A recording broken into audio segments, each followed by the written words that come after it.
You're no longer deciding whether to pursue growth. You're actively trying to capture it. And this is the first point where what you designed to support that growth is actually exposed. Not when you decided, not when you started, right here, after launch, when the business has to carry forward. And if your design can't carry, you won't learn that at the decision point. You'll learn that after launch, when you're already paying for it. I was a top performing wealth advisor, leader, and executive in the wealth management industry for 23 consecutive years, building and running multi-billion-dollar businesses. So what are you going to learn today? 1, why most growth plans fail at the design level, not at execution. 2, how existing business structures silently constrain new growth. 3, where your time, attention, and support create hidden limits. Finally, 4, how to see when growth is being contained by design, not by your performance. Early on, nothing feels wrong to you. And in fact, it looks like it's working. Your calendar fills, the conversations start, you get early wins. And for you, you start to feel motion, you feel momentum. And when you feel momentum, your brain treats like proof. And that's when your week starts to change. Because once you turn growth on, it doesn't replace your existing business. It sits next to it. It runs besides it. It becomes a second track that has to be carried at the same time as everything you already own. And first to you, it shows up as compression, not crisis. Because your core business doesn't slow down just because you launch something new. Your same clients, they still expect the same responsiveness. Your same relationships, they still need to feel controlled. And the same service work keeps showing up. And your internal ask and partner noise keep coming. And none of it pauses. So you carry both. You tighten your calendar. You stack meetings closer. You shrink your prep window without admitting it. You shorten up your follow-up window. You start living in smaller gaps. You tell yourself it's temporarily because this is what the push looks like.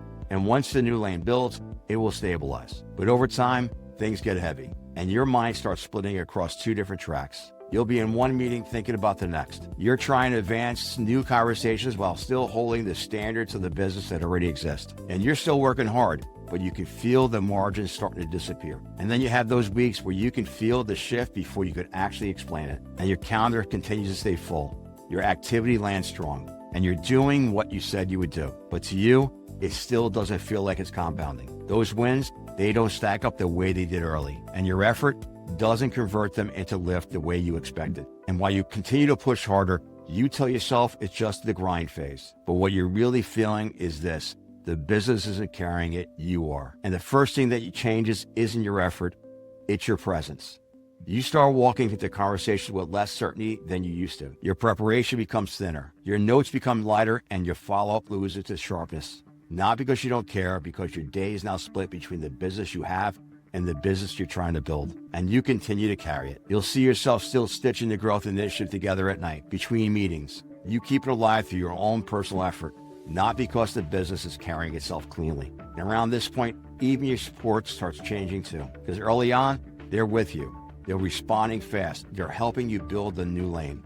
But even you notice the drift. Things from them take longer. You're doing more of the coordination again. More of the follow-up lands back on you. Not because they don't care, because the core work they had to do never stopped coming. And so without anyone calling it out, your support starts protecting the core, and the new initiative starts living in the leftover space. And then your momentum starts to thin. The activity may stay high, but the lift stops compounding. You'll stay busy, but the outcomes stop moving in proportion to the work. And that's when this shift happens to you that most never catch in real time. The initiative you rolled out stops behaving like something that's transforming your business. It becomes just something else that you offer. Another line item, another capability, another we do that too. Something you bring up when it fits instead of something that's going to change the trajectory of your business. And all it becomes is just another item on your menu. And this is where you start questioning it. You assume the market isn't there. You assume the segment isn't responding. You assume the offer still needs to be tweaked. And you'll assume if you should still pivot, add, expand, or change the angle. But nothing is actually breaking. You're just carrying more than you ever expected. And then at the end, you start to feel the flat line. The initiative didn't die, it just stopped changing the business the way you expected. So why did this happen? Well, here's what you couldn't see while you were in it, because nothing really failed. It was just that your design got exposed. So let's talk about the first thing. The first thing that happened was that you ended up carrying 2 different businesses at the same time. And what changed here wasn't your workload, it was your structure. Your core business stayed fully live, and your growth initiative went live alongside it. Nothing transitioned. Nothing came off.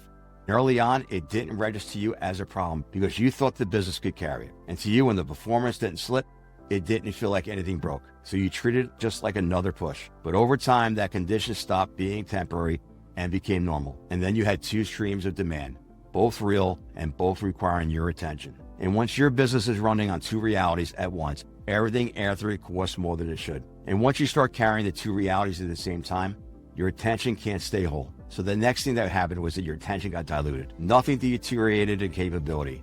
Your judgment didn't disappear, but you couldn't stay with decisions long enough to close them out cleanly. Not that you didn't try, because the work kept forcing you to move, because your presence was everywhere, but not anchored anywhere. So things advanced, but they didn't settle.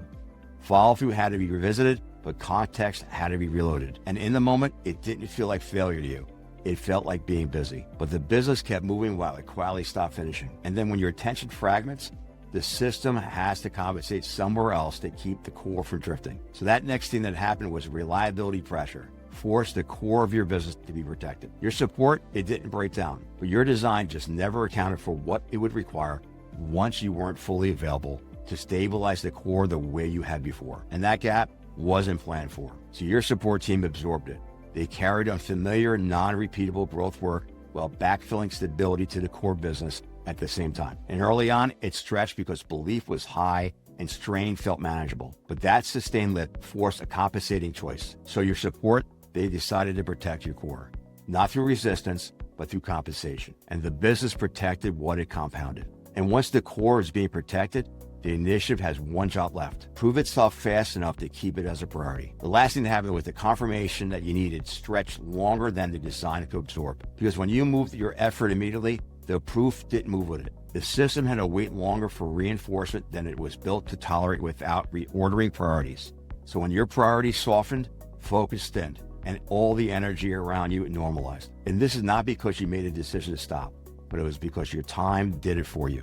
And this wasn't because you were wrong at the start. It was that the structure you did just couldn't sustain the weight. And when the confirmation needed stretches beyond what the design could absorb, momentum doesn't fail, it runs out of room. And finally, here's what makes this more expensive than most people realize. This wasn't a knowledge play.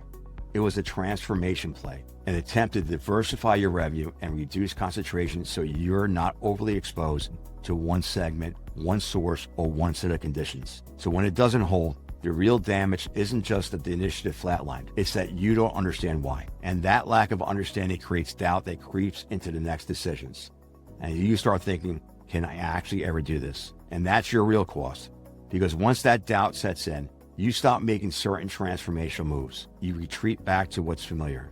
Not because you don't want to grow, but because you don't trust the business to carry the change. And that's why this topic matters. Not because it's a growth conversation, but it's because this is where you'll find out whether the business you built can actually hold what you're trying to become before the bill comes due. And at EliteVate, this is the line we watch very closely, because in a world full of information, people choose authority that protects them from being wrong at the most expensive moments. Every week, I break down the real strategies behind top performance for wealth advisors and leaders ready to operate at the level they're built for. This is EliteVate.